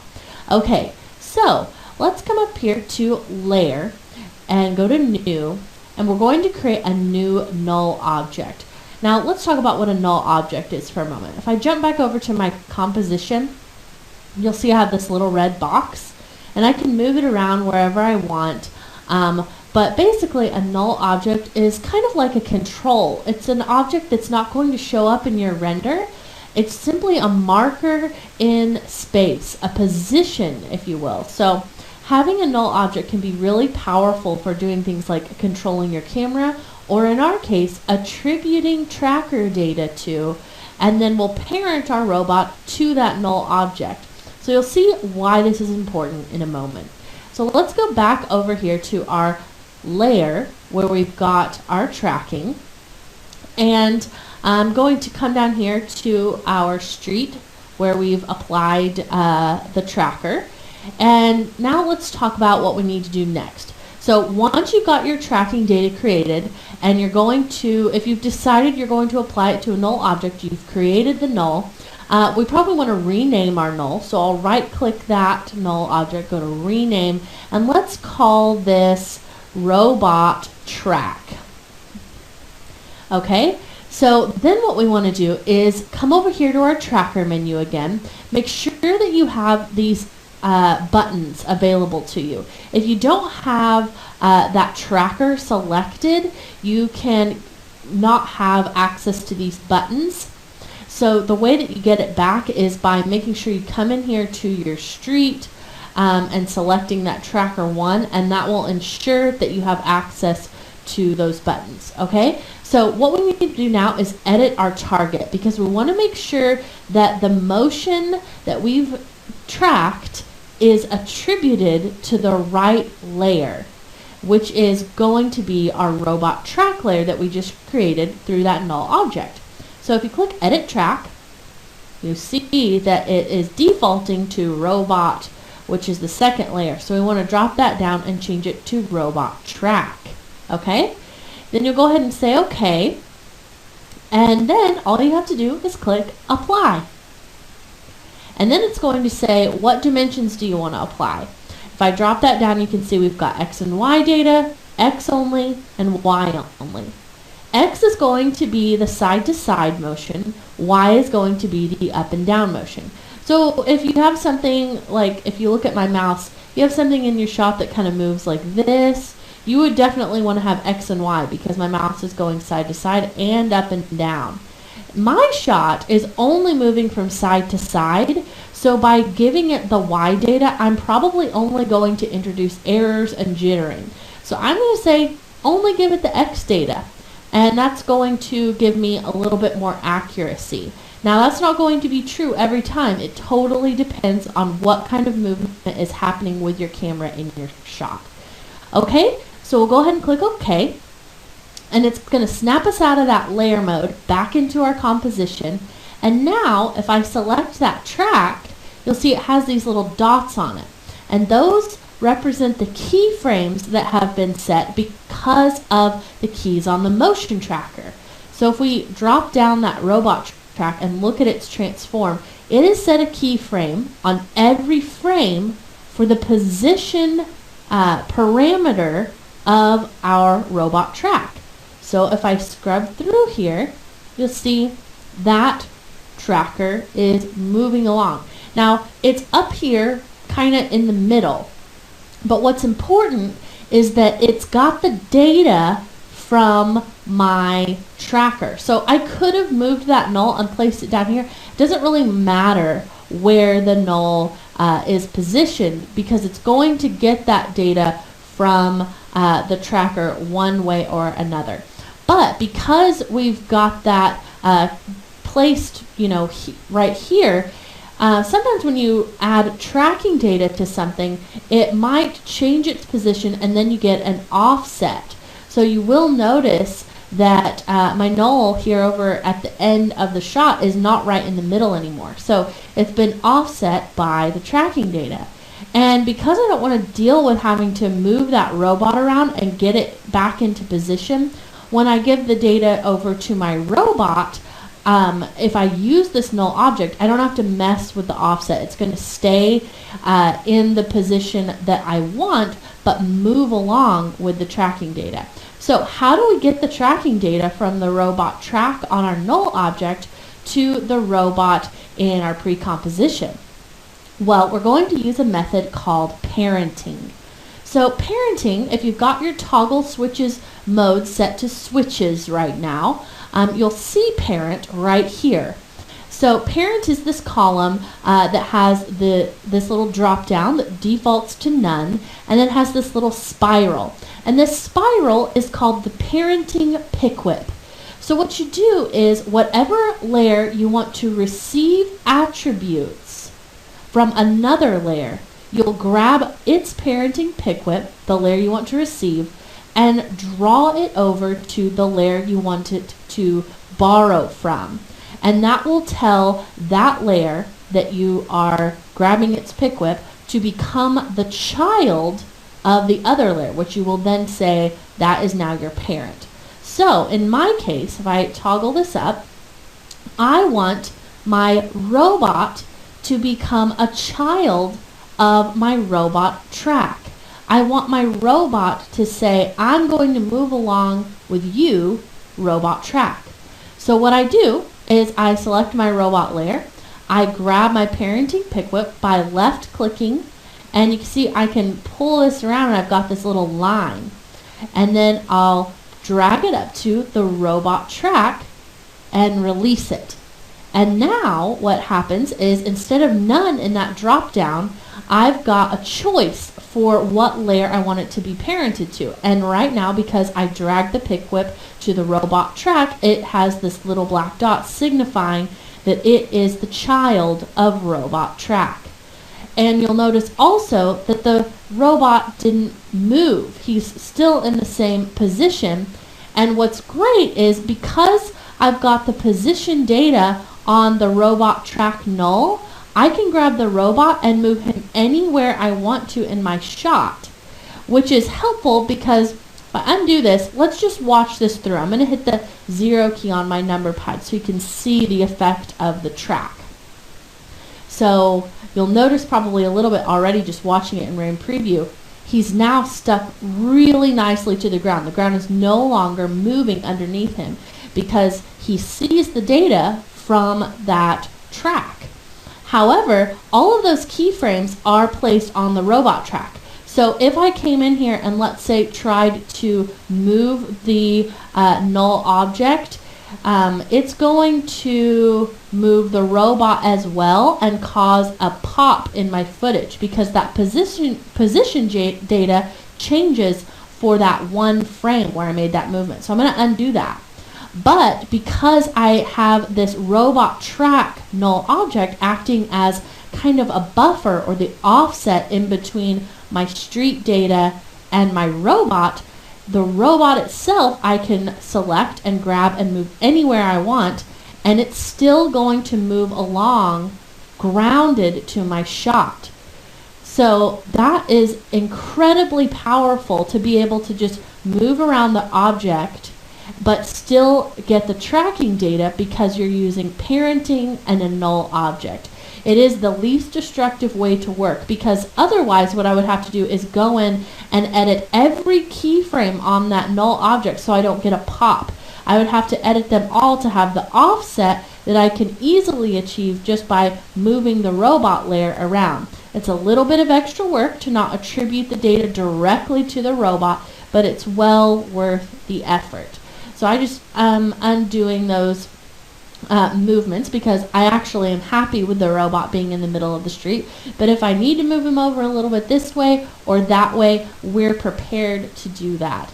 And eventually you are going to come upon a track where it's very necessary for you to be able to move around the objects or even maybe have its position editing. Maybe if you wanted it to be rotating, but you wanted its something else to come along with that, or maybe it's something that you wanted to move from side to side but you still want it to track along with your footage overall. There's so many different things that you might need to happen or have happen, and you want that position property for your main thing you want to move to be free to do with what you want.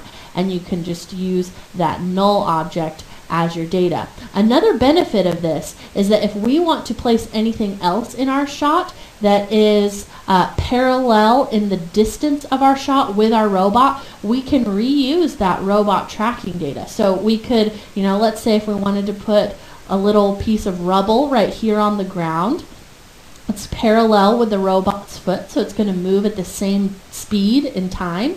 We could just place that as a layer on our timeline, parent it to the robot track, and off you go. You don't have to worry about tracking again or figuring out a way to reapply the data from the street layer to this new one. You can just quickly do it with parenting. So for the way that I want to organize this shot is I'm going to grab the robot track and place it underneath the robot because I want to have a few more tracks later on in this course, because we're going to be adding lots of crazy burning stuff and little helicopter crash in the background, and those are going to require different tracking data because things that are in the background move more slowly than things in the foreground. So it's just kind of a thing that happens with depth called parallax that we'll talk more about later. But I'm going to keep all of my tracking nulls here above my footage, and then all of the actual footage that we're compositing on top of our background plate will go at the top. So just a little organizational note, that's why we're moving that there, and just kind of something to keep in mind as we continue adding things to our composite. In our next lesson, we're going to be moving on to actually doing a little bit of what I was talking about, adding some of this stuff in the background. And we're going to grab some more assets from over here in our project panel and actually add a big sinkhole into the ground here in our street, which will later become the hole that that helicopter has crashed into. So we're going to start getting into some really exciting stuff with masking and showing you the power of masking and how that is essential to your composites.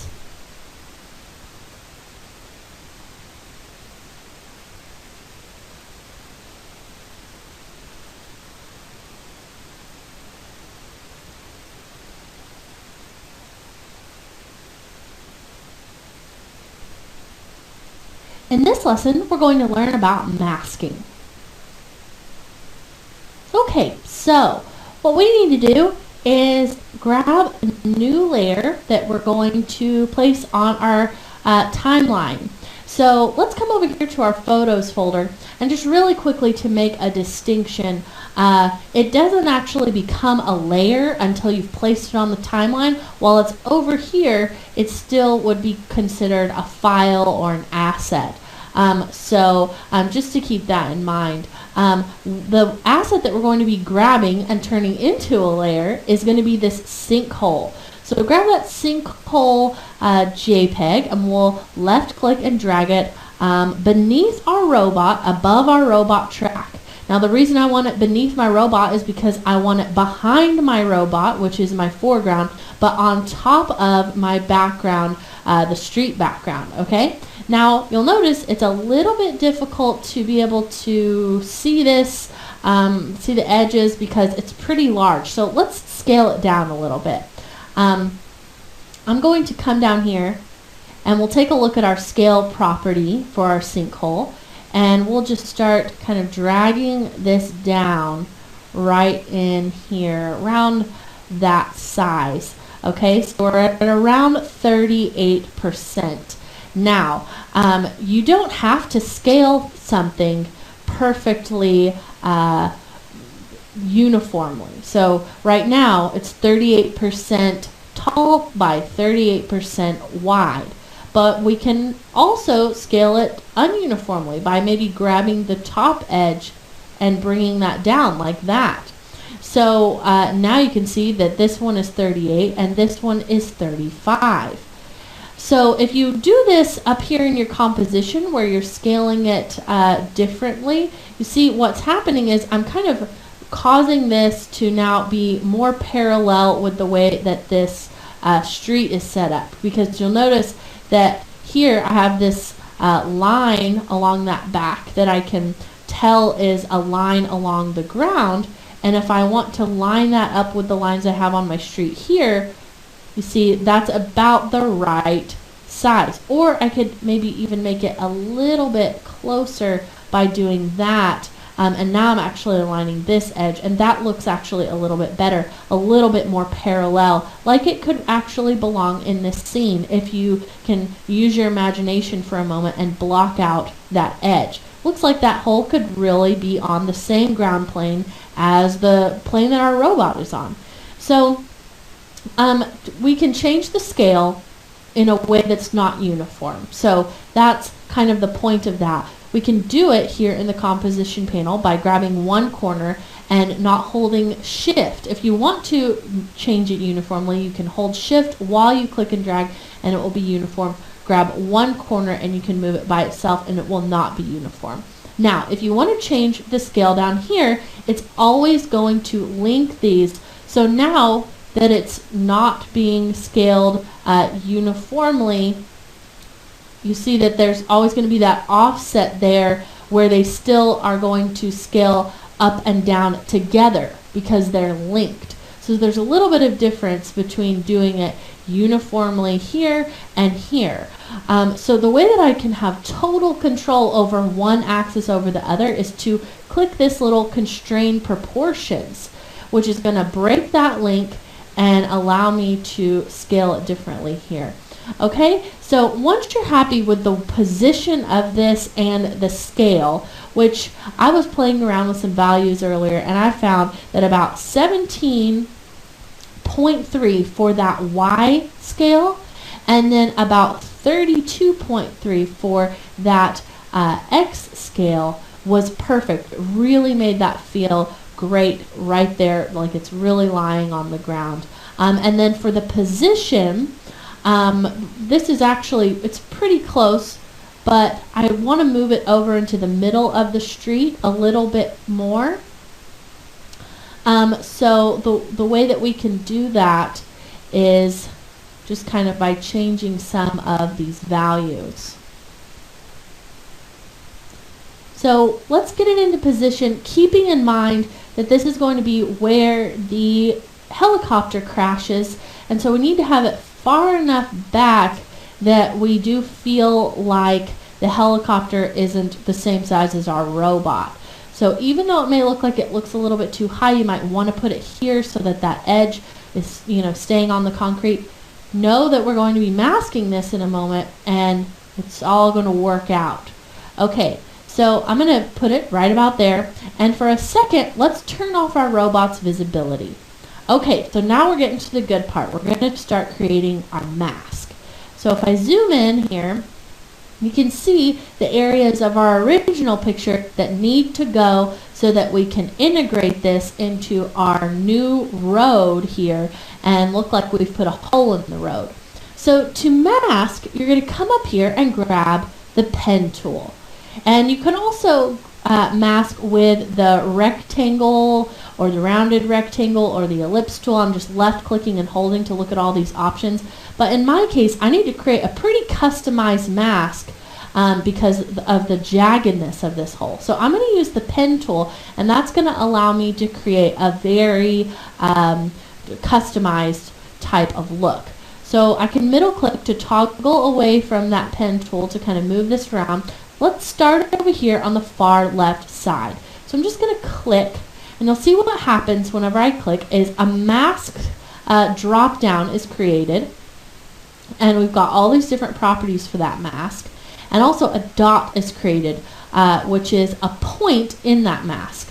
So now I can continue to click around the edge of that hole and add more points to the mask. And I'm just left clicking. I am not left clicking and dragging really yet. I'll middle click though to move over a bit here. And it looks like I got that one a little bit too high. I'm going to undo that, and we'll just kind of continue through this. Don't really care about having that crack in there, so I'll just keep that out of view. Now I really like some of the cracks we have here in the road, so I'm going to start making this mask a little bit wider around the front side just so that we have a little bit more room to work with in our picture. Okay? And in this area, it gets cut off just a little bit, but because we're masking, we can just close the path by clicking on that first point. You'll see the little circle that is created. I'm still left clicking and holding, and you might notice that now I've got this Bezier handle, which allows me by left clicking and holding to kind of change the interpolation of that path of those lines. So I might want to pull this out to kind of have that rounded off on that edge there. Okay, so now we've gotten rid of a lot of the outside area that we don't want to show up on our sinkhole. So that's great, but we still have some concrete here that doesn't look very good. So what we can do is come into our mask feather option, and you'll get to that again by toggling down your masks, taking a look at the mask that we just drew, and going in here to your mask feather option, and we'll just kind of pull that property up, and you'll notice that as we do that, this mask begins to expand. We start to get kind of a more feathered edge here. Now the more that I do it, the more that it appears integrated, but I also am getting the problem of seeing the hard edge where the image ends.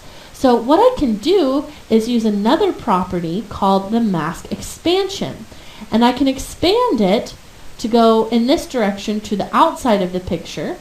So if I drag it right, I'm expanding it outwards, but I can also expand it inwards. So it starts at 0, but I can go negative. So you see that value is negative now, and we're expanding to the inside of our mask. So now the feather is kind of going in the other direction. So if I expand this inward, you might start to notice that it gets a little too hazy on the back end. So we can turn down our feather a little bit, and you see how the edge will get a little bit harder. And then you can come into your mask expansion and just continue kind of playing around with that value and of the value of your feather until you get that to a good spot for you. Now this really does appear to be pretty continuous, besides the fact that the color is a little bit off. But we do have a really nice composite happening with just having kind of that hole that feathers onto our street. Now, let's say maybe I don't like this edge back here. I'm going to come up here and grab my selection tool, and I can just grab some of these points and start to pull back on them so that I get a little bit of a harder edge along the back of my hole here. And I don't want to come out too far because I do still want to be able to have a little bit of semi-transparency kind of on that back end there on the edge, and I want to be able to see my original street, my background plate, and not see too much of this, but really that actually looks pretty good. So later in the course we'll be doing some color correction to get that to fit even better, so that we don't have kind of this lighter halo around the edge. But for now, that looks pretty good, and all we did was scale it down and give it a mask. Now you can play around with the values even more. If you feel like it still looks like it's a little bit too high, you could come in and scale it down. Now you're going to start having some problems grabbing those handles if you're zoomed out very far and it's very close to one of the points on your mask. So you may want to just control the scale from the project, or from the transform parameters here. So maybe if you want to make it a little bit flatter, you can do that. I wouldn't go too flat because it's going to make the hole look like it's just a little bit too narrow. So we can play around a little bit with the perspective, because honestly, a lot of this hole is going to become covered by our helicopter and all the fire and rubble that we'll be adding. So the hole is really just kind of a starting point for us in our composite. And we can turn back on our robot and you can see already it looks pretty good. So in our next lesson, I'm going to show you another method of kind of doing what we just did that's a little bit more formal than masking. Masking is very free form and customized, But if something is coming out of a 3D software, or maybe you're doing some kind of motion graphics, you can use something called an alpha pass or an alpha channel, and it's going to automatically cut the background out for you. And that's actually how we get the transparency for our robot. So you'll notice our original robot didn't have a background. He was already transparent. That's because he already contained an alpha channel. But sometimes your alpha channel or your alpha pass is going to be separate, and you won't have the luxury of just having that transparency already there for you. So I'm going to show you how, as a compositor, you can use a separate alpha pass with your just RGB color information or your beauty pass, whatever it is that you have, to cut out the background, and so you don't have to go in and mask it by hand like we did with the sinkhole. Now obviously the sinkhole is a real photograph, so we have to mask it. You can't get an alpha pass for something that's in the real world like that. But what we're going to be using the alpha pass for is our helicopter. So join me in the next lesson where we separate our helicopter from its original rendered background using an alpha pass.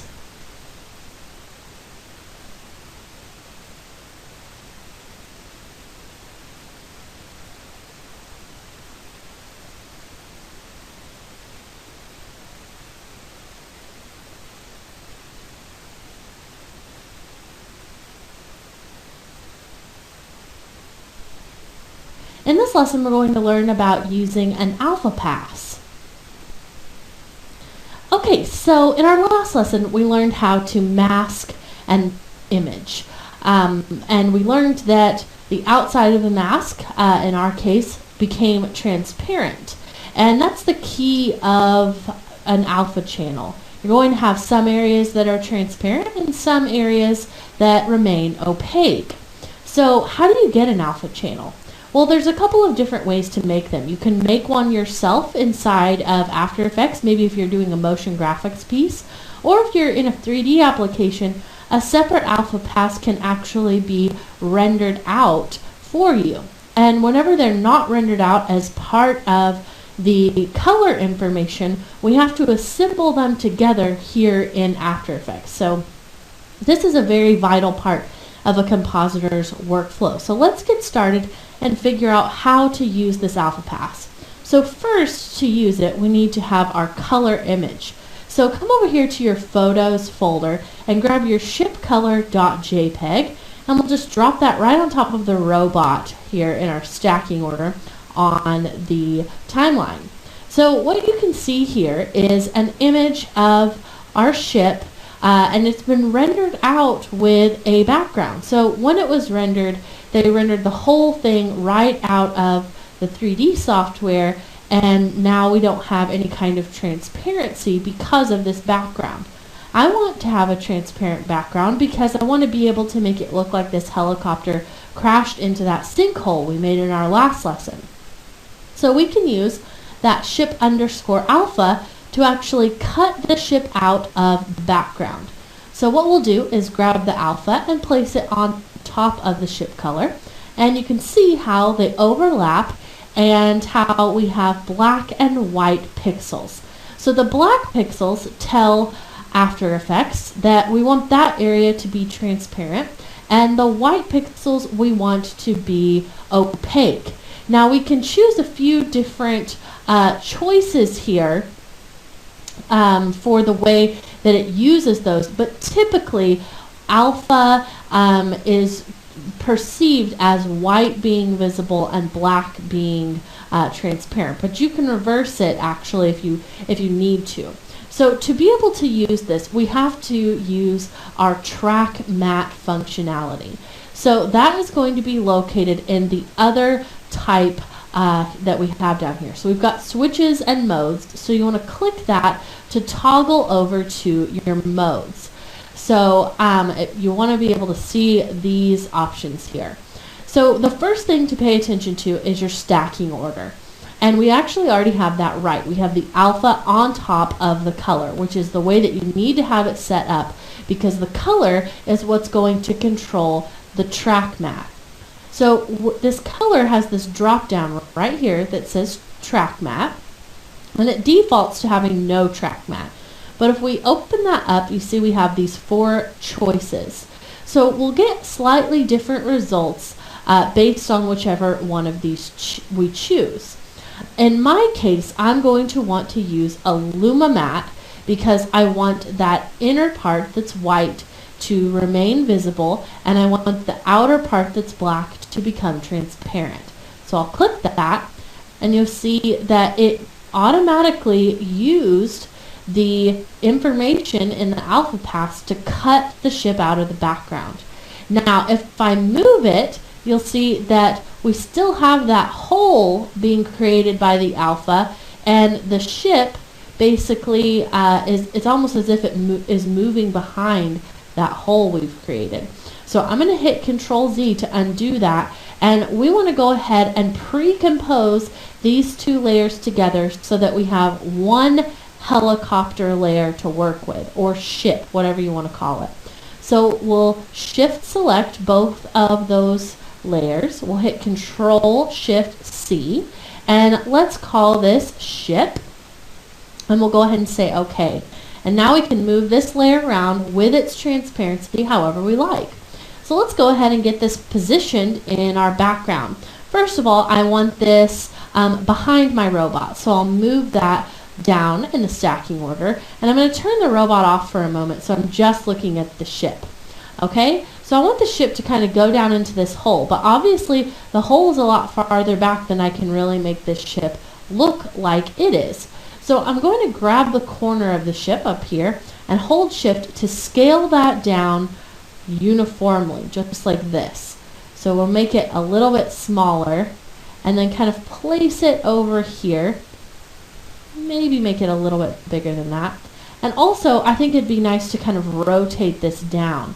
So I'm going to come up here and grab my rotation tool up at the top, and we'll rotate this kind of in this direction here. If you want to see what the values are changing to, you can grab the ship and open up that transform, and we can see that our rotation right now is at negative 15.3. So if you feel like that's maybe a little too far, you can back it up a little bit and just maybe right in there. And my position, I feel like, is pretty good. I could probably move it forward just a bit though. Okay, so I have basically set up this helicopter to be in the view of my street here, but if I move the stacking order to try to get this to look like it's down in the hole, we'll do that. It doesn't really work. It looks like it's behind the hole.